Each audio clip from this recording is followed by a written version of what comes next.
Hi friends, welcome to GVK study circle.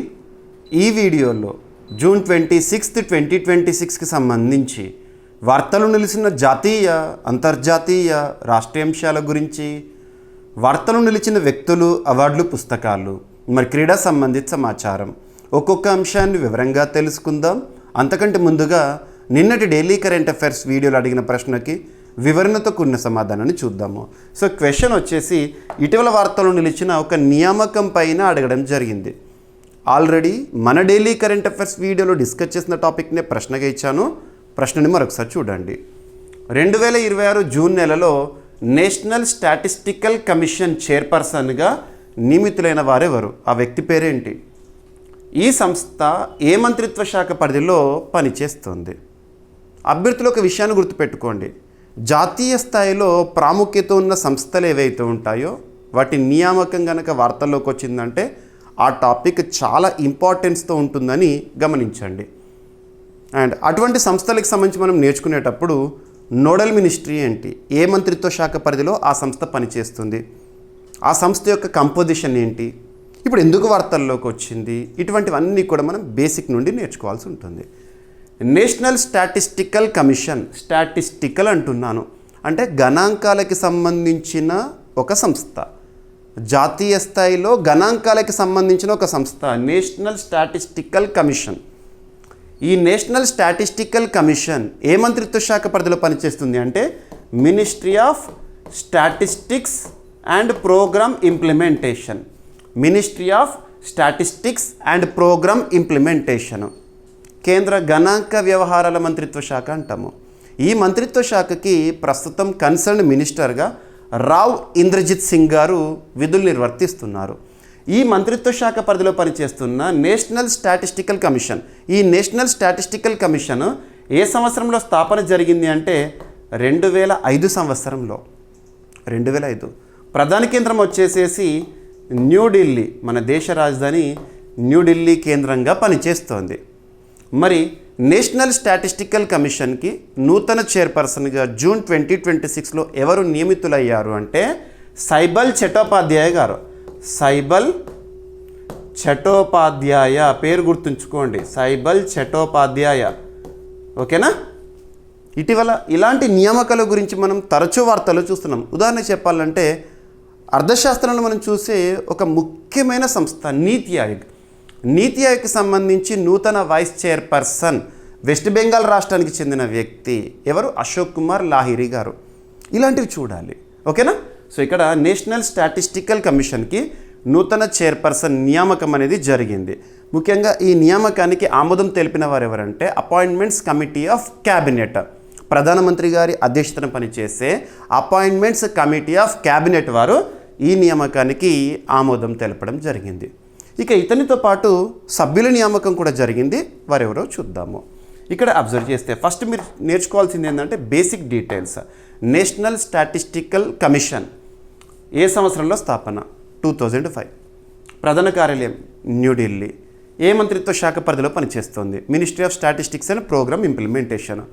మరి ఎన్ఎస్సికి సంబంధించి విధులేంటి అర్థం చేసుకోవాలంటే భారతదేశంలో ప్రధాన గణాంక కార్యకలాపాలకు నోడల్ సంస్థగా ఏర్పాటు చేయబడింది ఎన్ఎస్సి. జాతీయ గణాంక విధానాల రూపకల్పనకు బాధ్యత వహిస్తుంది. గణాంకాలకు సంబంధించిన ప్రమాణాలు ఏవైతే ఉంటాయో, స్టాండర్డ్స్ ఏవైతే ఉంటాయో వాటిని నిర్ధారించే సంస్థ ఏది అంటారు ఎగ్జామినేషన్లో? National statistical commission. అధికారిక గణాంకాలపై ప్రజల విశ్వాసాన్ని పెంపొందించేందుకు కృషి చేస్తుంది.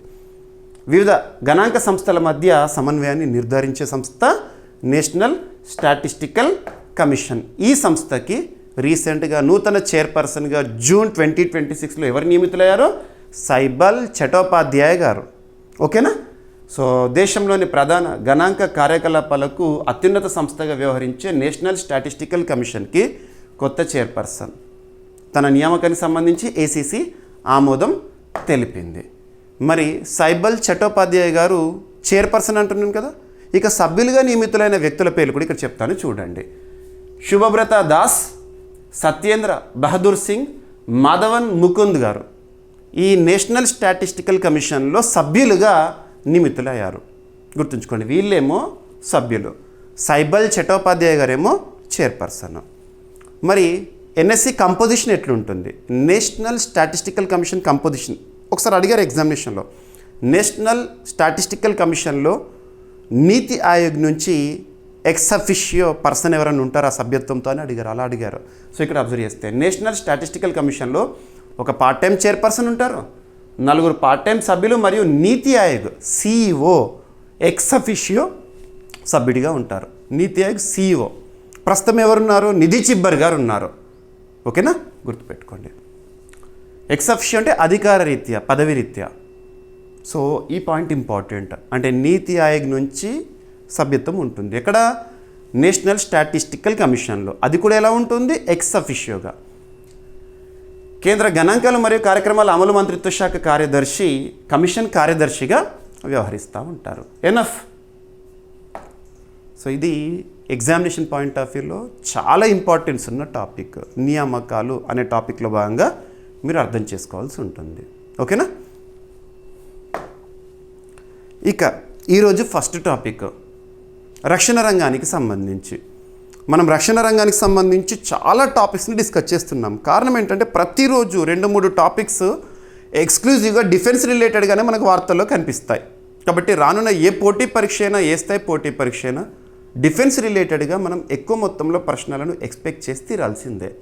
ఇటీవలే మనం డిస్కస్ చేసిన కొన్ని ముఖ్యమైన పాయింట్స్ లేదా టాపిక్స్ రక్షణ రంగానికి సంబంధించి 2025-26 ఆర్థిక సంవత్సరంలో రక్షణ రంగ ఉత్పత్తులు రికార్డు స్థాయికి చేరుకున్నాయి. 1.78 lakh crore రూపీస్ అని ఇలాంటివి చూసాము. ఎట్ ద సేమ్ టైం ఇటీవల కాలంలో చాలా విన్యాసాల గురించి మనం డిస్కస్ చేసాము, కాన్క్వెస్ట్ అలాంటివి రీసెంట్గా.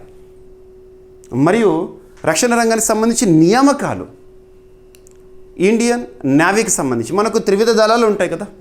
త్రివిధ దళాలు ఏంటి, ఆర్మీ, నేవీ, ఎయిర్ ఫోర్స్. ఇందులో ఆర్మీ చీఫ్గా ప్రస్తుతం ఎవరు విధులు నిర్వర్తిస్తున్నారు, ఉపేంద్ర ద్వివేది గారు. తన పదవీ కాలం పూర్తవుతోంది ఇక ఈ నెలలోనే, జూన్ నెలలో. తన స్థానంలో నూతనంగా ఎవరు రాబోతున్నారు ఈ మంత్ ఎండ్లో, ధీరజ్ సేత్ గారు, ఇండియన్ ఆర్మీ న్యూ చీఫ్. గుర్తుపెట్టుకోండి. ఇక నెక్స్ట్ ఇండియన్ నేవీకి సంబంధించి మే చివరిలో పదవి విరమణ చేసిన వ్యక్తి ఎవరు, దినేష్ కే త్రిపాఠి గారు. తన స్థానంలోకి నూతన నేవీ చీఫ్గా ఎవరు వచ్చారు, ఇండియన్ నేవీ చీఫ్ నూతన వ్యక్తి నియామకం గురించి మనం చూసాం, కృష్ణ స్వామినాథన్ గారు. ఇక ఇండియన్ ఎయిర్ ఫోర్స్ త్రివిధ దళాల్లో ఒకటి, వైమానిక అంటాము. మరి ఇండియన్ ఎయిర్ ఫోర్స్కి ప్రస్తుతం చీఫ్గా ఎయిర్ మార్షల్ ఏపీ సింగ్ గారు విధులు నిర్వర్తిస్తున్నారు. ఇక ఈ త్రివిధ దళాలకి సంబంధించి సమన్వయాధికారి అని ఒకరిని అంటాం మనం, చీఫ్ ఆఫ్ డిఫెన్స్ స్టాఫ్ త్రివిధ దళాల సమన్వయాధికారి. తన నియామకం గురించి కూడా చూసాము. 3వ CDSగా భారతదేశంలో ఎవరు వచ్చారు రీసెంట్గా, ఎన్ఎస్ రాజా సుబ్రమణి గారు. ఎవరి స్థానంలో వచ్చారు, అనిల్ చౌహాన్ గారి స్థానంలో. ఇక రక్షణ రంగానికి సంబంధించి భారతదేశంలో పనిచేస్తున్న అత్యున్నత సంస్థ DRDO, defence research development organisation. మరి డిఆర్డిఓకి కూడా చైర్మన్గా ఉన్న ఒక వ్యక్తి సమీర్ వి కామత్ గారు మే నెలలో పదవి విరమణ చేశారు. తన స్థానంలో ప్రస్తుతం రాజేష్ కుమార్ సింగ్ గారు విధులు నిర్వర్తిస్తున్నారు. ఈ పాయింట్స్ లింక్ చేసుకోండి. ఓకేనా. ఇక్కడ ఈరోజు టాపిక్ ఏంటంటే ఇండియన్ ఎయిర్ ఫోర్స్కి సంబంధించి. సో ఇది ఎక్స్క్లూజివ్గా ఇండియన్ ఎయిర్ ఫోర్స్ సంబంధించి, ఐఎఫ్ భారత వైమానిక దళానికి సంబంధించి. ఇండియన్ ఎయిర్ ఫోర్స్లో గగనతల ముందస్తు హెచ్చరిక వ్యవస్థకి తుది ఆమోదం అనేది లభించిందంట. మరి ఈ గగనతల ముందస్తు హెచ్చరిక వ్యవస్థ పేరు ఏంటంటే నేత్ర అంటే మనం కన్ను అంటాం, సింపుల్గా కన్ను, నేత్రం కన్ను, ఆకాశంలో కన్ను అనొచ్చు ఈ సిస్టమ్ని. సో మనం ఆపరేషన్ సింధూర్ సమయంలో కూడా ఈ నేత్ర గురించి విన్నాము, గుర్తుపెట్టుకోండి. ఈ నేత్ర వ్యవస్థను అభివృద్ధి చేసిన వారు ఎవరెవరు అంటే భారతదేశంలో రక్షణ రంగంలో పనిచేస్తున్న అత్యున్నత సంస్థ DRDO, defence research development organisation, New Delhi కేంద్రంగా పనిచేస్తుంది. 1958లో స్థాపన. రాజేష్ కుమార్ సింగ్ గారు ప్రస్తుతం డిఆర్డిఓకి చైర్మన్గా విధులు నిర్వర్తిస్తున్నారు. ఇకపోతే డిఆర్డిఓ, ఇండియన్ ఎయిర్ ఫోర్స్ మరియు కొన్ని ప్రైవేట్ భాగస్వామ్యాల సహకారంతో నేత్ర అభివృద్ధి జరిగింది. ముఖ్యంగా గగనతల ముందస్తు హెచ్చరిక వ్యవస్థ అంటున్నాను. అంటే మన గగనతలంలోకి శత్రు దేశాలకు సంబంధించి అన్మాన్డ్ ఎయిర్ వెహికల్స్ లేదా డ్రోన్స్ లేదా శత్రు దేశాలకు సంబంధించి యుద్ధ విమానాలు కానీ ప్రవేశించినట్లయితే హెచ్చరిక ఇచ్చే ఒక వ్యవస్థ నేత్ర. డేటా గుర్తుపెట్టుకోండి. ఓకేనా. రీసెంట్గా దీనికి తుది ఆమోదం అనేది లభించింది. స్వదేశీ నేత్ర గగనతల ముందస్తు హెచ్చరిక మరియు నియంత్రణ వ్యవస్థకు భారత వైమానిక దళము 2026 జూన్ 25 అంటే నిన్నటి రోజున తుది కార్యాచరణ అనుమతి పొందింది. బెంగళూరులో నిర్వహించిన కార్యక్రమంలో డిఆర్డిఓ ఈ అనుమతి పత్రాన్ని భారత వైమానిక దళానికి అందించింది. నేత్ర వ్యవస్థను భారత వైమానిక దళం, డిఆర్డిఓ మరియు సంబంధిత పరిశ్రమల సహకారంతో పూర్తిగా స్వదేశీయంగా ఇండిజినస్గా అభివృద్ధి చేశారు. ఈ వ్యవస్థ గగనతల నిఘా, పరిస్థితుల అవగాహన మరియు యుద్ధ నిర్వహణ సామర్థ్యాన్ని పెంచుతుంది. నేత్ర వ్యవస్థకు 2017లో ప్రారంభ కార్యాచరణ అనుమతి లభించింది. ఇప్పుడు తుది ఆమోదము. ఆపరేషన్ సింధూర్ మనం లాస్ట్ ఇయర్ చూసాము 2025 మేలో. ఆపరేషన్ సింధూర్ మరియు బాలాకోట్ దాడుల సమయంలో నేత్ర వ్యవస్థ వినియోగం మరియు విశ్వసనీయతను ప్రస్తావించడం జరిగింది. నేత్ర తుది కార్యాచరణ అనుమతి భారత స్వదేశీ రక్షణ సాంకేతిక సామర్థ్యంలో ఒక ముఖ్యమైన మైలురాయిగా పరిగణించబడుతుంది. నేత్ర ఈరోజు మీరు అన్ని న్యూస్ పేపర్లు చూడండి, అన్ని న్యూస్ పేపర్లలో కూడా నేత్ర గురించి కవర్ అయిపోయింది. ఎగ్జామినేషన్లో అడుగుతారు, నేత్ర త్రివిధ దళాల్లో ఏ దళం పరిధిలో అంటారు? Indian Air force. నేత్ర యొక్క ప్రత్యేకత ఏంటి? గగనతల ముందస్తు హెచ్చరిక వ్యవస్థ. దీన్ని మనం ఏమంటామంటే airborne early warning and control system అని చెప్పొచ్చు నేత్రాన్ని. ఓకేనా? రైట్. గగనతల వేదిక నుంచి వైమానిక ముప్పులను గుర్తిస్తుంది, అనుసరిస్తుంది మరియు పర్యవేక్షిస్తూ ఉంటుంది. రైట్. So enough. సో ఈ విధంగా ప్రతి పాయింట్ మనం కరెంట్ అఫైర్స్లో భాగంగా చాలా టాపిక్స్ డిస్కస్ చేస్తున్నాం. ఒక టాపిక్లో భాగంగా ఒక రాష్ట్రం గురించి వచ్చినా, దేశం గురించి వచ్చినా, సంస్థ గురించి వచ్చినా, కూటమి గురించి వచ్చినా, ఒక చిన్న పాయింట్ కనిపించినా కూడా దానికి క్లారిటీ ఇస్తున్నాను మీకు. ఎందుకంటే మనం కరెంట్ అఫైర్స్ కోణంలో ఒక టాపిక్ని డిస్కస్ చేస్తున్నామంటే అది జనరల్ స్టడీస్లో కూడా చాలా ఇంపార్టెన్స్ని కలిగి ఉంటుంది. కరెంట్ అఫైర్స్లో 100% స్కోరింగ్ చేయడంతో పాటు జనరల్ స్టడీస్లో కూడా మ్యాక్సిమం స్కోర్ చేయగలగాలి. ఓకేనా? So Indian Air Force October 8, 1932. ప్రస్తుతం ఎయిర్ ఫోర్స్ చీఫ్ ఎవరంట? ఎయిర్ మార్షల్ ఏపీ సింగ్ గారు. ఎనఫ్. ఇక CBI, central bureau of investigation. CBI 1963లో స్థాపన, ప్రవీణ్ సూద్ గారి పదవీకాలం పొడగింపు, ఇటువంటి టాపిక్స్ని రీసెంట్గా మనం చూసాము సిబిఐకి సంబంధించి. సిబిఐ వారు ప్రారంభించిన అభయ్ గురించి, డిజిటల్ అరెస్ట్, ఆ మోసాలు ఏవైతే ఉంటాయో అడ్డుకట్టవేయడానికి అభయ్ని ఎవరు ప్రారంభించారు? సిబిఐ. సిబిఐ అనేది చట్టబద్ధ సంస్థ కాదు, రాజ్యాంగబద్ధం కూడా కాదు. కానీ సిబిఐకి సంబంధించి అధికారాలను ఇస్తున్న చట్టం ఏంటంటే Delhi police special establishment act 1946 అనేది ఒకటి ఉంటుంది. ఆ చట్టం నుండే అధికారాలను సిబిఐ వినియోగిస్తుంది. సిబిఐకి ప్రస్తుతం డైరెక్టర్ ఎవరున్నారు? ప్రవీణ్ సూద్ గారు.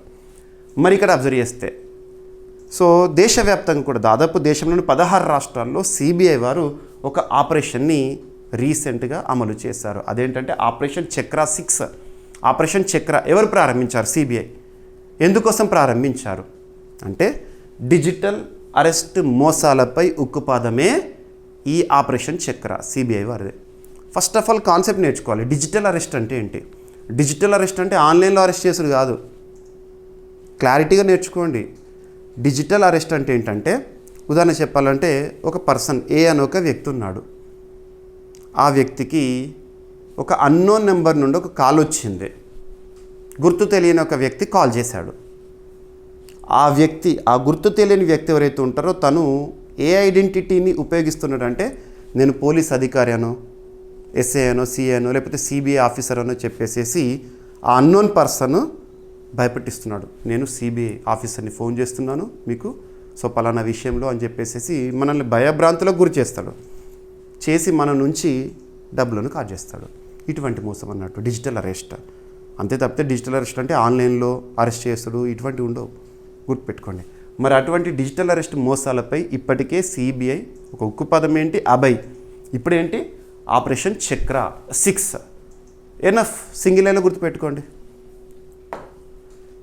సో కేంద్ర దర్యాప్తు సంస్థ సెంట్రల్ బ్యూరో ఆఫ్ ఇన్వెస్టిగేషన్ భారతదేశంలోని డిజిటల్ అరెస్ట్ మోసాల నెట్వర్క్లపై 2026 జూన్ 25న ఆపరేషన్ చక్ర 6ని ప్రారంభించింది.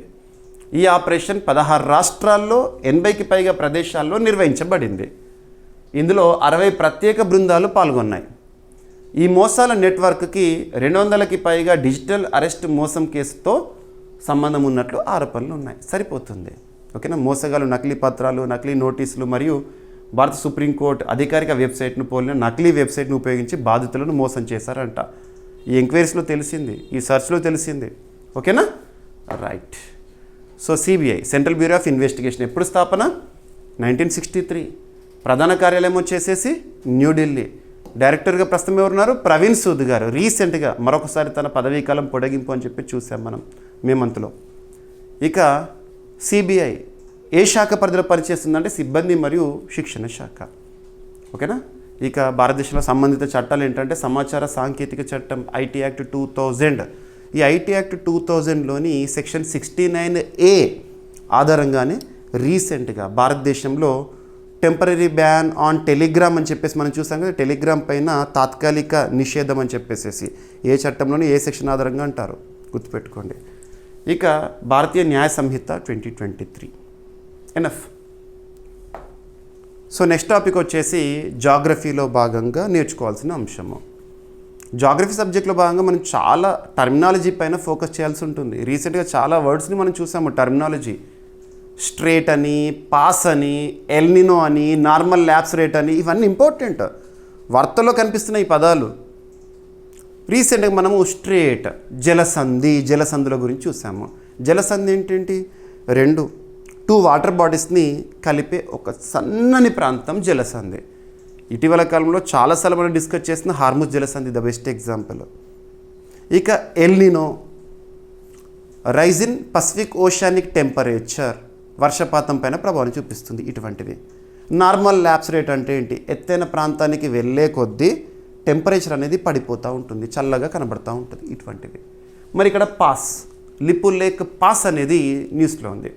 పాస్ అంటే ఏంటంటే ఈ కొండ ప్రాంతాలు, పర్వత ప్రాంతాలు ఉంటాయి కదా, ఆ పర్వత ప్రాంతంలో మరి అబ్జర్వ్ చేస్తే సన్నని సందులు ఉన్నాయనుకోండి, సన్నని పాస్ అన్నట్టు. అంటే కంటిన్యూ పర్వత ప్రాంతము నేరోగా చాలా సన్నగా రహదారి లాంటి నిర్మాణం ఉందనుకోండి, అది పాస్. మరి ఇక్కడ లిపు లేక్ పాస్ అనేది న్యూస్లోకి వచ్చింది. వార్తలు నిలిచిన ప్రాంతాల గురించి ఎగ్జామ్లో డైరెక్ట్ అడుగుతారు. ఇటీవల వార్తలు నిలిచిన లిపు లేక్ పాస్ ఎక్కడ ఉంది? ఏ రాష్ట్రంలో? ఉత్తరాఖండ్ రాష్ట్రంలో ఉంది. ఎందుకు వార్తల్లోకి వచ్చింది?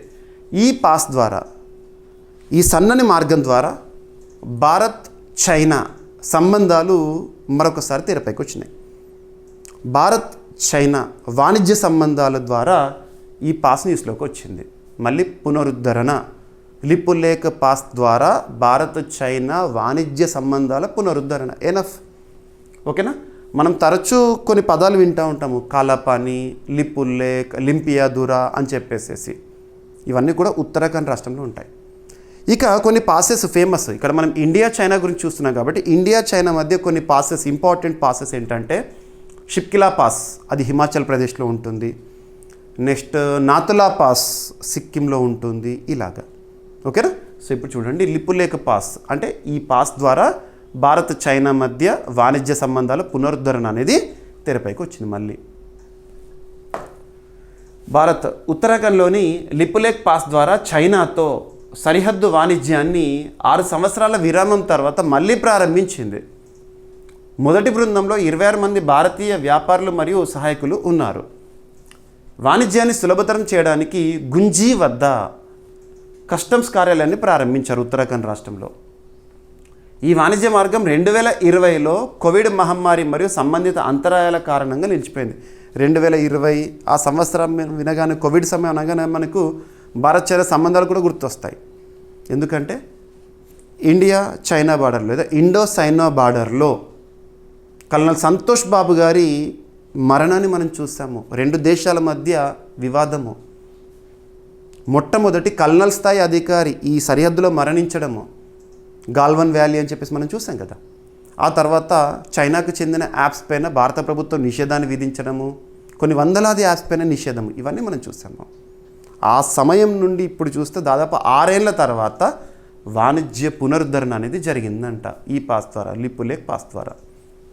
లిపు లేక్ హిమాలయాల్లోని ఎత్తైన పర్వత మార్గము. ఇది ఉత్తరాఖండ్లోని కుమాయూన్ ప్రాంతం, పితోర్గఢ్ డిస్టిక్ వ్యాస్ లోయలో ఉంది, వ్యాలీలో. ఇది భారత్ను చైనాలోని టిబెట్లో ఉన్న పురాంగ్ తక్లకోట్ ప్రాంతంతో అనుసంధానిస్తుంది. మనకి ఎగ్జామినేషన్లో మాత్రం లిపు లేక్ పాస్ గుర్తుంచుకోండి. ఓకేనా. ఇది Bharat, Nepal, China tri junction సమీపంలో ఉండి సరిహద్దు వాణిజ్యం మరియు తీర్థయాత్రల పరంగా వ్యూహాత్మక ప్రాధాన్యతని కలిగి ఉంది. ఈ లిపు లేక్, కాలాపని, లింపియాదుర ఈ ప్రాంతాలను చైనా వాళ్ళ మ్యాప్లో చూపించుకుంటుంది, గుర్తుంచుకోండి. లిపు లేక్ పాస్ కైలాస్ మానస్ సరోవర్ యాత్రతో కూడా సంబంధం కలిగి ఉంది. 2026 యాత్ర కోసం లిపు లేక్ లా చెక్ పోస్ట్కి తాత్కాలిక ఇమిగ్రేషన్ కేంద్రంగా గుర్తించడం జరిగింది. 1992లో చైనాతో వాణిజ్యానికి తెరవబడిన తొలి భారత సరిహద్దు కేంద్రం లిపు లేక్. తర్వాత హిమాచల్ ప్రదేశ్లోని షిప్కిలా, సిక్కింలోని నాతులా తెరవబడ్డాయి. సో ఇతర భారత చైనా వాణిజ్య మార్గాలు ఏంటంటే షిప్కిలా ఒకటి, అది హిమాచల్ ప్రదేశ్, నాతులా సిక్కిం. ఇక ఉత్తరాఖండ్ రాష్ట్రం గురించి మనం చూసాం కదా ఇందులో, ఈ టాపిక్లో.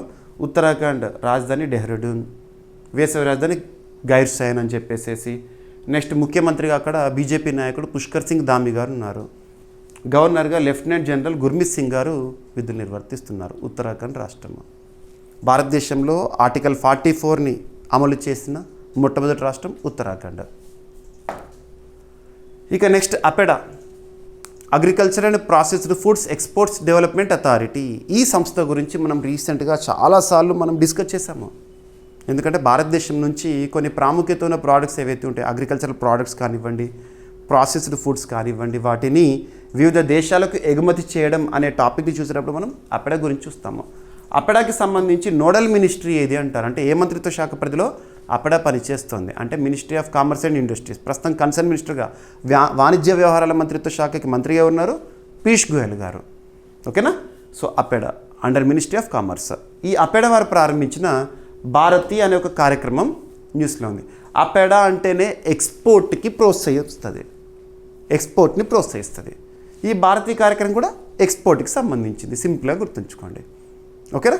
సో ఇక్కడ వివరాల్లోకి వెళ్తే అపెడా 2026 జూన్లో భారతీ కార్యక్రమం తొలి బృందాన్ని విజయవంతంగా పూర్తి చేసింది. ఇక్కడ భారతి యాక్రోనిమ్ ఫుల్ ఫామ్ ఏంటని అడుగుతారు. Bharat's hub for agritech, resilience, advancement and incubation for export innovation. ఇది భారత వ్యవసాయ ఆహార రంగానికి చెందిన అపెడా ప్రధాన ఎగుమతి సాధికారత మరియు వేగవంతం చేసే కార్యక్రమము. 2030 నాటికి అపెడా షెడ్యూల్డ్ ఉత్పత్తుల ఎగుమతుల్లో $50 బిలియన్ అమెరికన్ డాలర్ల లక్ష్యానికి అనుగుణంగా భవిష్యత్తుకు సిద్ధమైన ఎగుమతి వ్యవస్థను నిర్మించడమే దీని యొక్క లక్ష్యం. భారతీయ కార్యక్రమం యొక్క లక్ష్యం ఏంటి, భారతీయ కార్యక్రమాన్ని ఎవరు ప్రారంభించారు, భారతీ ఫుల్ ఫామ్ ఏంటి, డైరెక్ట్గా గుర్తుపెట్టుకోండి. ఉద్దేశం వచ్చేసేసి 2030 నాటికి మనం సాధించాల్సిన కొన్ని లక్ష్యాలు ఉంటాయి కదా, అందులో 2030 నాటికి అపెడా షెడ్యూల్డ్ ఉత్పత్తుల ఎగుమతుల్లో $50 బిలియన్ అమెరికన్ డాలర్ల లక్ష్యానికి అనుగుణంగా భవిష్యత్తుకు సిద్ధమైన ఎగుమతి వ్యవస్థను నిర్మించడమే భారత్ యొక్క ఉద్దేశము. ఓకేనా. Right, enough. So APEDA agricultural and processed food products export development authority. స్థాపన సంవత్సరం 1986. Under which ministry, ministry of commerce. ప్రస్తుతం అపెడాకి చైర్పర్సన్గా ఎవరున్నారు, అభిషేక్ దేవ్ గారు. ఏదైనా ఒక సంస్థ గురించి చెప్పినప్పుడు ఆ సంస్థకి సంబంధించిన బేసిక్ పాయింట్స్ అన్ని మీకు నేను చెప్తున్నాను. Right, enough. ఇక నెక్స్ట్ ఎకానమీ సబ్జెక్ట్లో భాగంగా అర్థశాస్త్రం. The stats in the economy are not at all static, they are dynamic, they are volatile. అంటే ఎప్పుడూ మారుతూ ఉంటాయి ఆ గణాంకాలు. మరి ఆ మారుతున్న గణాంకాలు మనం అప్డేట్ చేసుకోవాలి కదా. ఎకానమీ సబ్జెక్ట్లో మీరు చాలాసార్లు వార్తలు చూసే ఒక అంశం ఏంటంటే భారతదేశం యొక్క వృద్ధి రేటు అంచనా. ఆ అంచనాని వేసే అంతర్జాతీయ ప్రముఖ సంస్థలు మన భారతదేశంలోని ప్రముఖ సంస్థలు భారతదేశం యొక్క వృద్ధి రేటును ప్రస్తుత ఆర్థిక సంవత్సరంలో ఏ విధంగా అంచనా వేస్తున్నాయి, ఇది టాపిక్. సో వృద్ధి రేటు అనగానే మనకు జీడిపి గుర్తొస్తుంది. ఏ దేశానికి సంబంధించిన కూడా వృద్ధి రేటుని జీడిపిలో చూస్తాము. గ్రాస్ డొమెస్టిక్ ప్రోడక్ట్ డెఫినేషన్ ఏంటి, it is the final value of all the goods and services that are produced within the boundaries of the particular country for the given financial year. ఒక ఆర్థిక సంవత్సర కాలంలో ఒక దేశ సరిహద్దు లోపల ఉత్పత్తి అయ్యే అంతిమ వస్తు సేవల విలువనే ఆ దేశ జీడిపిగా మనము చూస్తాం. మరి ఎందుకు పర్సెంటేజ్లో చూస్తామంటే కంపారేటివ్ స్టడీ. గతంతో పోలిస్తే ప్రస్తుతం ఎలా ఉంది, కంపారేటివ్ స్టడీ. మరి గతంతో అంటే బేస్ ఇయర్ ఆధారంగా కనుక జీడిపిని మనం క్యాలిక్యులేట్ చేసినాం అనుకోండి, గణించినాం అనుకోండి, రియల్ జీడిపి వాల్యూ వస్తుంది. కాన్స్టెంట్ ప్రైజెస్లో జీడిపి ఎంత అని చెప్పేసేసి రియల్ వాస్తవ గణాంకాలు వస్తాయి. బేస్ ఇయర్ రీసెంట్గా జీడిపి న్యూ బేస్ ఇయర్ని మనం అమలులోకి చూస్తున్నాము. 2022-2023 గుర్తుపెట్టుకోండి. 2011-12 స్థానంలో. అలా జీడిపి బేస్ ఇయర్ సిరీస్లో 9వ అమల్లోకి వచ్చింది. మొట్టమొదటిది 1948-49. ఇవన్నీ లింక్ అవ్వాలి ఒక్కొక్క టాపిక్కి. ఇక ఒకవేళ జీడిపిని కనుక ప్రస్తుత ధరల్లో గణించడం అనుకోండి, క్యాల్కులేట్ చేసినాం అనుకోండి, వచ్చేది కరెంట్ ప్రైజెస్లో జీడిపి ఎంత అంటే నామినల్ జీడిపి, నామమాత్రపు జీడిపి గణాంకాలు. సో ఇక్కడ అబ్జర్వ్ చేస్తే మన భారతదేశం యొక్క వృద్ధి రేటుని ప్రస్తుత ఆర్థిక సంవత్సరం అంటే FY27 ఫినాన్షియల్ ఇయర్ 27 అంటే 2026 ఏప్రిల్ 1 నుంచి 2027 మార్చి 31 వరకు మన జీడిపిని 6.6%గా అంచనా వేస్తోంది. ఏ సంస్థ అంటే S&P గ్లోబల్ రేటింగ్స్. ఎక్కడ కేంద్రం పనిచేస్తున్న? న్యూయార్క్, అమెరికా కేంద్రం పనిచేస్తున్న అంతర్జాతీయ రేటింగ్ ఏజెన్సీ.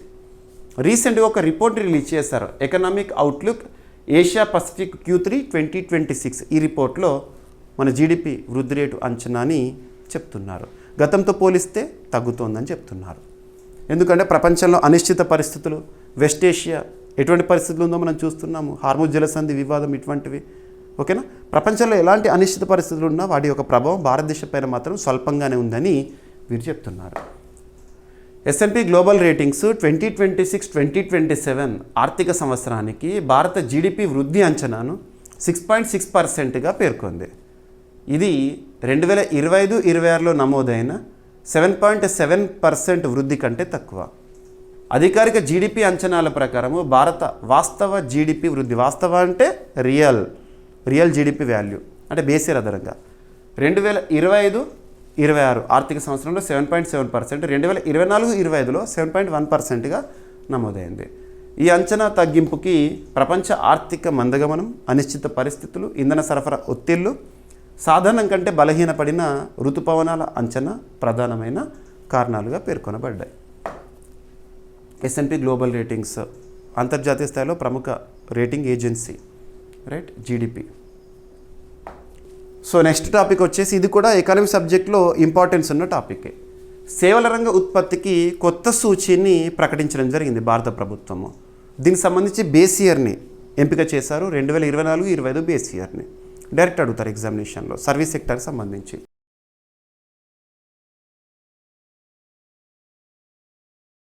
ఇక ఈరోజు ప్రశ్న, 2026 జూన్ నెలలో సంప్రదాయ తీగ వాయిద్యమైన సరిందా అనే ఒక ఇన్స్ట్రుమెంట్, మ్యూజికల్ ఇన్స్ట్రుమెంట్కి GI ట్యాగ్ వచ్చింది. ఈ GI ట్యాగ్ను మంజూరు చేసే సంస్థ ఏంటి? మరి ఈ సరిందా అనే ఈ మ్యూజికల్ ఇన్స్ట్రుమెంట్ ఏ రాష్ట్ర సాంప్రదాయం సంస్కృతిలో భాగము? ఈ సరిందా మ్యూజికల్ ఇన్స్ట్రుమెంట్ ఏ రాష్ట్రానికి సంబంధించింది? ఆన్సర్ ఇవ్వండి. ఓకేనా?